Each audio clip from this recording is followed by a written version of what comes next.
What's happening? Malt reviews time, baby. Daftmill. One of our favorite distilleries. Third Daftmill review? Third Daftmill review. Oh, Yep. you know, it's funny. I just opened the cork of the leche and my fingers smell like leche.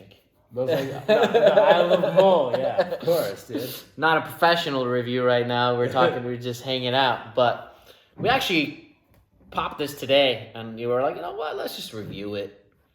Daftmill, 2009. What year's release is this? Is this year's release? 2020 release.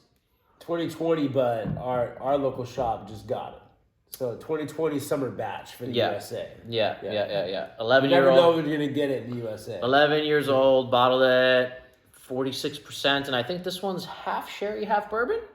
I don't know. It just says there's 5 casks, sherry and bourbon, that make up this batch. It's probably more bourbon. You would assume more bourbon. Yeah. And the color as well. But at least this is my first Daftmill that has sherry as well. We got screwed on some first fill cask strength sherry Daftmills, but that's another story. Another story. Yeah. This is Daftmill, man. Daftmill. The barley oils on Daftmill are number one for me right now. Number one. A good bourbon matured Kilholman, I adore it, but I think a good Daftmill beats it in terms of like the oils of like the quality of barley. Yeah, because it's a farm that happens to be a distillery. They better know how to grow some barley. They do. This is like, what happens to this? Does this become Brora if it ages for 30 years? It's not going to be like Brora, I get it, but this is, I absolutely love the distillate of this. This one does have some more sherry. It does have some more of those red fruits in there. But it's also got that rich, beautiful granola, vanilla, almond. Most amazing cereal ever. Powdered sugar.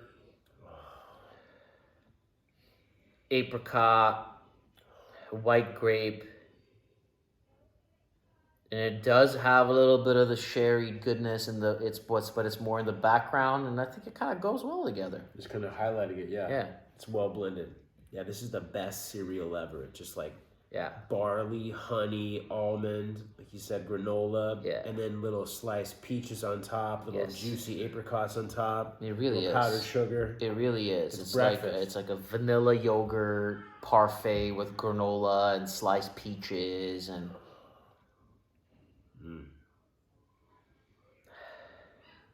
sliced almonds, coconut,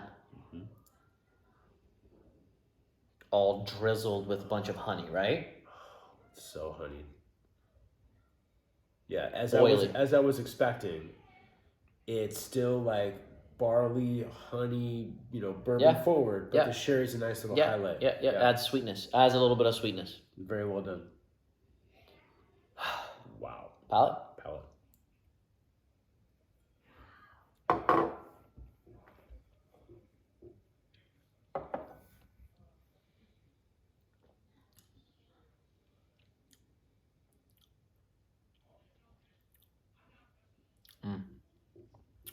More bourbony on the palate, but then the finish. A little bit of sherry on the finish. Yeah, balance. Interesting. Little spice in the background. So tasty. The honey sweetness. It's like a vanilla flavored, like yogurt. Like I said on the nose, but I get it again. I guess this is like creamy oiliness with the granola. You hit it on the dot with the sliced peaches on top. Like exactly it. Almost some like golden raisins on top as well. Drizzled with honey, sliced almonds, coconut,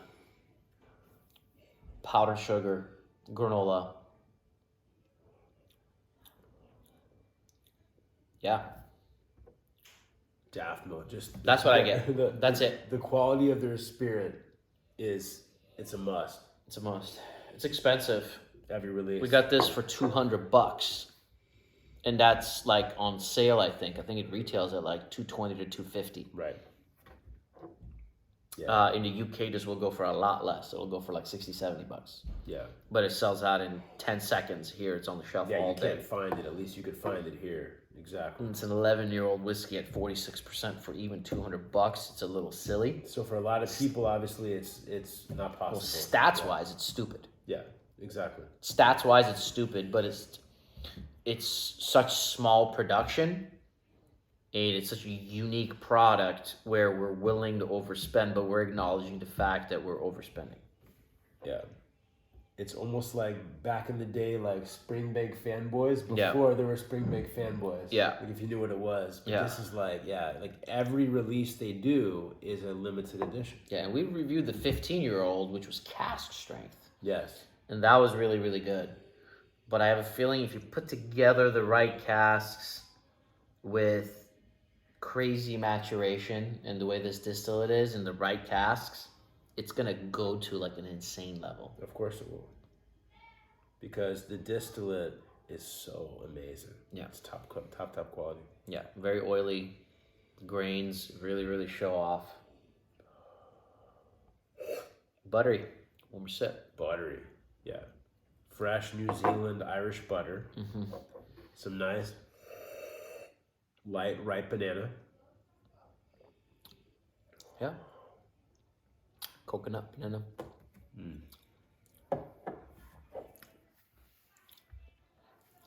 Tasty as F. Is there any tasting notes on the back? We literally just popped this today. As good as malted barley gets. Wow. I love it. They say that Ireland has the best barley. Yeah. Like what Waterford says, Fife has the best barley. For me, this is a solid 87 out of 100. Can you get an 87 for cheaper out there? You can, but this is a different experience. So, you know, do I recommend it at the $200 price point? It's hard to recommend it, but do I want it? I really want it. So it's one of those things, right? It's always tricky to be like, you know, like point per dollar. Like no, you can't do that. You can't do that because look, it's a certain experience. It's a certain experience. It's like tracking the distillery's growth. It's like going to a steakhouse and you spend $300 for you and your wife or you and a buddy go or whatever, and it's $400. And you're all. What did you have? You had a piece of meat and some potato, right? And a drink. You know, is that dollar for dollar? Is that dollar for dollar worth it? No. There you can go get a $7 epic burger with like high-end beef in it, right? Yeah. That's like bomb. That's like gonna give you probably the same satisfaction in some ways. Is it worth? But it's the experience and it's the uniqueness of it and all that you do it. You don't do it all the time, and the quality of this has this certain uniqueness. But how would you score it? And also for us, it's like tracking the growth of the distillery. Yeah, it's the passion in us and recognizing the quality and wanting to support what they're doing as well. Yeah, I'm gonna go 89 out of 100. Wow. Yeah. You're I adore. I'm a Daftmill boy. Yeah. I'd say it's slightly prefer the 2007.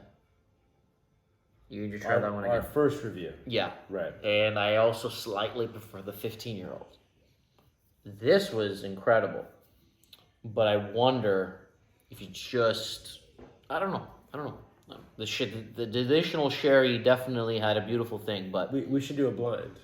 We should do a blind, but we're gonna know which one's which very easily. Well, yeah. The cask strength we're gonna know is very easily, like 56%. Yeah, and the bourbon alone versus the touches of added sherry. This has such a more honeyed sweetness to it. Yeah. Yeah. Really, really good stuff. Mm-hmm. Really, really good stuff. If you have never tried a Daftmill, it is highly recommended. You should, but.